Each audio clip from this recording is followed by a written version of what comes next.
మనం భూమి మీద దేనికోసం పోరాడాలి? స్వస్థతలు, ఆశీర్వాదాలకు ప్రస్తుత క్రైస్తవ సమాజం ఎందుకు వ్యసనంగా మారిపోయింది? అసలు పరలోక రాజ్యంలో ఎవరు చేరతారో తెలుసా అనే విషయాలు ఈ వీడియో ద్వారా పూర్తిగా తెలుసుకుందాం. ముందుగా యేసుక్రీస్తు పరిచర్య ప్రారంభంలో ఆయన నోటి నుండి జాలువారిన మొట్టమొదటి సువార్త పలుకులు ఏమిటో తెలుసుకుందాం. మత్తయి సువార్త 4వ అధ్యాయము 17వ వచనం. యేసు పరలోక రాజ్యము సమీపించున్నది గనుక మారు మనసు పొందుడని చెప్పుచు ప్రకటింప మొదలుపెట్టెను. ఈ లేఖనాన్ని మనం పరిశీలించినట్లయితే యేసుక్రీస్తు గలిలయ ప్రాంత వాసులకు మొట్టమొదటిగా సువార్త ప్రకటించాడు. ఆ సువార్త ఏమిటంటే, పరలోక రాజ్యము సమీపించున్నది గనుక మారు మనసు పొందుడి. ఈ సువార్తే మానవుడికి అతి ప్రాముఖ్యమైనదని ఎంచి, ఈ సువార్తే మానవుడికి నిత్య జీవాన్ని అందించేది అని గ్రహించి వెంటనే యేసుక్రీస్తు గారు మొట్టమొదటిగా ఈ మాటలు పలకడం జరిగింది. అంటే ఇది ఎంత అత్యవసరమైన మాటో మనం గ్రహించాలి. క్రీస్తు శకం 1వ శతాబ్దంలోనే పరలోకము గురించి యేసుక్రీస్తు సువార్త చేశాడంటే, ప్రస్తుత బోధకులు ఇప్పుడున్న సంవత్సరాల్లో పరలోకము గురించిన సువార్త ఎంత తీవ్రత కలిగి చేయాలి, ఎంత ఉధృతంగా చేయాలి. యేసుక్రీస్తు మొదటి సువార్త అత్యవసర మాటలు అని గ్రహించి ఇప్పుడున్న సువార్తికులు ఎంత తొందరగా ఈ సువార్తను భూమి మీద వ్యాప్తి చేయాలి. అంతెందుకు, దేవుడు యేసుక్రీస్తు కంటే ముందే బాప్తిస్మిచ్చు యోహాను చేత మత్తయి 3:1-2లో పరలోక రాజ్యము సమీపించి ఉన్నది, మారు మనసు పొందుడని యోధియా ప్రాంతాల్లో సువార్త ప్రకటించేలా చేశాడు. దీన్ని బట్టి పరలోక రాజ్యము మానవుడికి ఎంత ముఖ్యమో ఇప్పుడున్న క్రైస్తవ సమాజం అత్యవసరంగా గుర్తించాలి. ఇప్పుడు మనం ఆదికాండం నుంచి లోతుగా వెళ్దాం. భూమి మీద ఆదాము అవ్వలు మనకు మొట్టమొదటి తల్లిదండ్రులు అవుతారు. ఎందుకంటే ఆదికాండము 3వ అధ్యాయము 20వ వచనం. ఆదాము తన భార్యకు హవ్వ అని పేరు పెట్టెను. ఏలయనగా ఆమె జీవం గల ప్రతి వానికిని తల్లి. ఈ లేఖనాన్ని మనం పరిశీలించినట్లయితే హవ్వ జీవం గల ప్రతి వానికిని తల్లి. అటువంటప్పుడు ఆదాము మనకి తండ్రి అవుతాడు. అలాగే పరమ ఆదాము అయినటువంటి యేసుక్రీస్తు కూడా మనకు కడపటి ఆదాము అవుతాడు. 1 కొరింథీయులు 15వ అధ్యాయము 45వ వచనం. ఆదామును మొదటి మనుషుడు జీవించు ప్రాణి ఆయనని వ్రాయబడి ఉన్నది. కడపటి ఆదాము జీవింపచేయు ఆత్మ ఆయను. ఈ లేఖనాన్ని మనం క్షుణ్ణంగా పరిశీలించినట్లయితే మొదటి ఆదాము జీవించు మనుషుడైతే కడపటి ఆదాము జీవింపచేయు ఆత్మ, అనగా కడపటి ఆదాము అంటే యేసుక్రీస్తు. ఇప్పుడు మనుషుడైన ఆదాముకు భారీగా హవ్వ ఎలా ఉందో అలాగే కడపటి ఆదాము అయిన యేసుక్రీస్తుకు కడపటి హవ్వ లాంటి భార్య కావాలి. అదే వధువు సంఘము. వరుడు యేసుక్రీస్తు అయితే మరి వధువు సంఘము ఎవరు? మత్తయి సువార్త 12వ అధ్యాయము 49-50 వచనములు. పరలోకముందున్న నా తండ్రి చిత్తము చెప్పున చేయువాడే నా సహోదరుడును నా సహోదరి నా తల్లియు అనెను.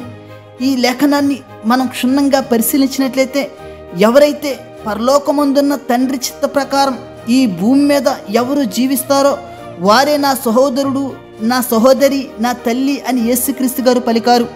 ఇప్పుడు వీరి నుంచే వధువు సంఘం తయారవుతుంది. ఎందుకంటే వీళ్ళందరూ హవ్వ నుంచి వచ్చిన వారే.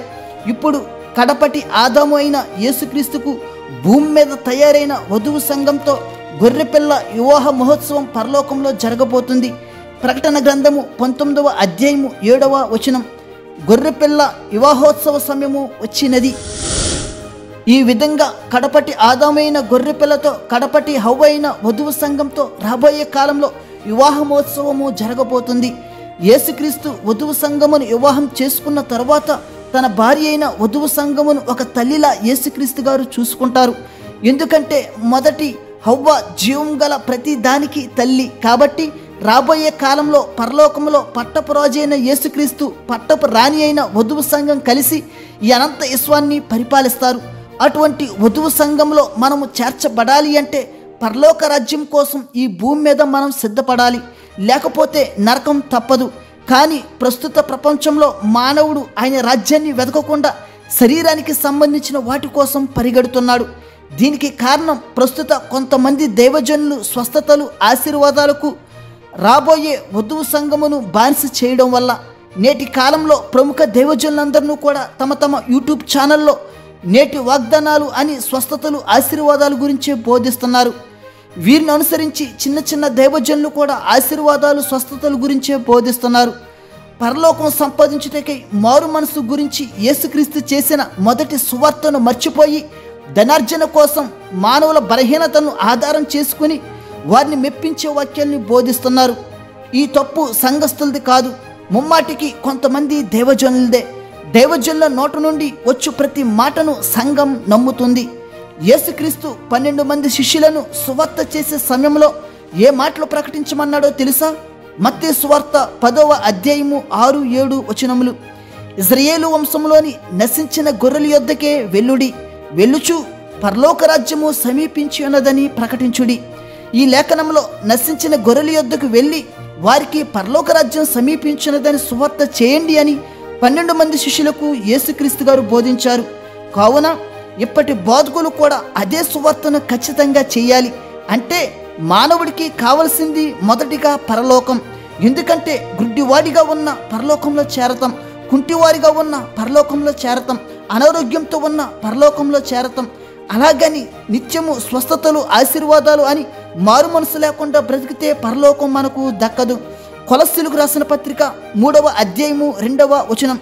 పైనున్న వాటి మీదనే గాని భూ సంబంధమైన వాటి మీద మనసు పెట్టుకొనకొడి. ఈ లేఖనంలో మనము భూమి మీద బ్రతికేటప్పుడు భూ సంబంధమైన వాటి గురించి మనసు పెట్టకూడదు, పైనున్న వాటి మీదనే దృష్టి పెట్టాలి. అందుకే మత్తయి 6:33లో మొదట నా రాజ్యాన్ని నీతిని వెతకండి, ఏమి తిందుమో ఏమి త్రాగుదుమో ఏమి ధరించుకుందుమో వాటి మీద మనసు పెట్టకూడదు. అవి నువ్వు అడగకుండానే మొదట ఆయన రాజ్యాన్ని వెతికితే అవన్నీ దేవుడు నీకు అనుగ్రహిస్తాడు. 2వ కొరింథీయులు 5వ అధ్యాయము 1వ వచనం. భూమి మీద మన గుడారమైన ఈ నివాసము శిథిలమైపోయినను చేతి పని కాక దేవుని చేత కట్టబడినది నిత్యమైనదినైన నివాసము పరలోకమందు మనకున్నదని ఎరుగుదుము. ఈ లేఖనాన్ని మనం పరిశీలించినట్లయితే భూమి మీద మన ఇల్లు మరియు భూమి మీద సమస్తమైనవి శిథిలమైపోతాయి. నిత్యమైనది పరలోకమే. కాబట్టి మనం పరలోకంలో స్థలం సంపాదించుకోవాలి, కానీ భూమి మీద నాశనమైనవి సంపాదించుకోవడం కాదు. అలా ఉండకపోతే మత్తయి సువార్త 15వ అధ్యాయము 13వ వచనం. పరలోకమందున్న నా తండ్రి నాటని ప్రతి మొక్కయు పెళ్ళగింపబడును. ఈ లేఖనంలో తండ్రి చిత్త ప్రకారం ఎవరు బ్రతకరో వారందరూ పెళ్ళగింపబడతారు. అంటే ఉపయోగము లేని మొక్కలను అగ్నిలో మనం ఎలా అయితే కాల్చివేస్తామో అలాగే మనం కూడా నిత్య నరకాగ్నిలో పడవేయబడతాము. కాబట్టి తండ్రి చిత్త ప్రకారం మనం బ్రతకాలి. అప్పుడే 2వ కొరింథీయులు 4వ అధ్యాయము 18వ వచనం. ప్రభువు ప్రతి దుష్కార్యము నుండి నన్ను తప్పించి తన పరలోక రాజ్యమునకు చేరినట్లు నన్ను రక్షించును. పరలోక రాజ్యం చేరాలంటే మనలో ఉన్న ప్రతి దుష్కార్యం తప్పించబడాలి. కాబట్టి మనం ఎలా ఉండాలి అంటే మత్తయి సువార్త 18వ అధ్యాయము 3వ వచనం. మీరు మార్పునంది బిడ్డల వంటి వారైతేనే గాని పరలోక రాజ్యంలో ప్రవేశింపరని మీతో నిశ్చయముగా చెప్పుచున్నాను. చిన్నపిల్లలను పోలి నడుచుకోవాలి అంటే మనలో మారు మనసు చాలా అత్యవసరం. అప్పుడే పరలోకంలో మనకు ప్రవేశం ఉంటుంది. అందుకే దేవుడు ఇలా అన్నాడు. ఎఫెసీయులు 2వ అధ్యాయము 7వ వచనం. క్రీస్తు యేసునందు మనలను ఆయనతో కూడా లేపి పరలోకమందు ఆయనతో కూడా కూర్చుండబెట్టెను. ఇలా ఎవరైతే మారు మనసు పొందుతారో వారినే పరలోకంలో యేసుక్రీస్తు తన ప్రక్కన కూర్చుండబెట్టుకుంటాడు. లేకపోతే నరకంలో సాతాను ప్రక్కన కూర్చుంటాము. అందుకే ఆయన ప్రక్కన కూర్చుండబెట్టుకోవడం కోసమే యోహాను సువార్త 14వ అధ్యాయము 2వ వచనం. మీకు స్థలము సిద్ధపరచి వెళ్ళుచున్నాను అని యేసుక్రీస్తు అన్నారు. అంటే పరలోకం మనకు ఎంత ముఖ్యమో మనం గ్రహించాలి. ఎందుకంటే ఫిలిప్పీయులు 3వ అధ్యాయము 20వ వచనం. మన పరిస్థితి పరలోకమందున్నది, భూమి మీద మన పరిస్థితి కాదు. పరలోకమే మన పరిస్థితి అని ఇప్పటి దేవజనులు సంఘములు గ్రహించాలి. కాబట్టి 1 కొరింథీయులు 15వ అధ్యాయము 49వ వచనం. మనము మంటి నుండి పుట్టిన వాని పోలికను ధరించిన ప్రకారము పరలోక సంబంధి పోలికయు ధరింతుము. కాబట్టి పుట్టింది మట్టి పోలికే కావచ్చు, కానీ మనం పరలోక సంబంధి పోలిక కలిగి భూమి మీద జీవించాలి. లోక సంబంధమైన వాటి కోసం జీవించకూడదు. అంతెందుకు, యేసుక్రీస్తు గారు మరణించి లేచిన తరువాత 40 దినాలు భూమి మీద ఉన్నారు. అప్పుడు కూడా యేసుక్రీస్తు ఏ సువార్త చేశాడో తెలుసా?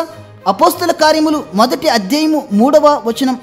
ఆయన శ్రమపడిన తరువాత 40 దినముల వరకు వారికి అగపడుచు దేవుని రాజ్య విషయమును గూర్చి బోధించుచు అనేక రుజువులను చూపి వారికి తన్ను తాను సజీవునిగా కనపరుచుకొనెను.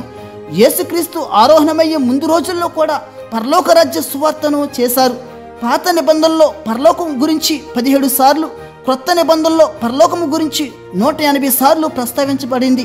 పైగా యేసుక్రీస్తు గారి కేవలం పరలోకం గురించే సుమారు 8 ఉపమానాలు తెలియజేశారు. యేసుక్రీస్తు ఇంత తీవ్రంగా మొదటి నుండి ఆఖరి వరకు పరలోకం గురించి బోధిస్తే, కొంతమంది దేవజనులు మాత్రం ఎప్పుడు స్వస్థతలు, ఆశీర్వాదాలు, ఈ లోక సంబంధమైన వాక్యాలనే బోధిస్తున్నారు. ప్రజలు కూడా వీటికే అలవాటు పడిపోయి లోకంలో అవసరాలు తీర్చుకోవడం కోసం మందిరాలకు వస్తున్నట్లుగా ముందుకు సాగుతున్నారు.